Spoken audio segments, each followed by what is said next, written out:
Hi, I'm Dr. Rashmi Roy, your very own Goiter guru at the Hospital for Endocrine Surgery. So today I want to do something a little bit different. I just wanted to talk with you, and then I wanted to talk to you about a case that I did that was really interesting. So I wanted to talk about the importance of finding an expert thyroid surgeon. So why is it so important to find an expert thyroid surgeon?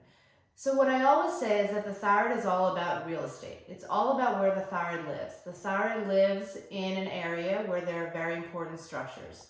The nerves that go to your vocal cords, the parathyroid glands, the carotid arteries, the big veins in your neck, your trachea, which is your windpipe, the esophagus.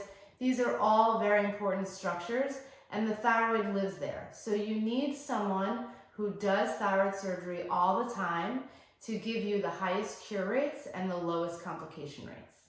So how do you find an expert thyroid surgeon? Well, when you find a surgeon, you ask them how many surgeries do they do, you ask them what their complication rate is, you look at Google reviews, and you just do your own research. Be your own advocate and make sure that you find an expert surgeon who only does thyroid surgery. And so that's what brings me to this case today. So I operated on a patient. She was 75 years old. She had a huge goiter. It went into the left side of her neck, and on the right side, it went all the way down into her chest. But what was so interesting and actually made this case so complicated was that the nerve to her vocal cord on her left side was paralyzed before surgery. So that means she only had one working nerve. So she went to other surgeons to try to remove her thyroid gland, but no one would touch her, thankfully, because they were afraid that if they paralyzed her other nerve, she would need a tracheostomy for the rest of her life.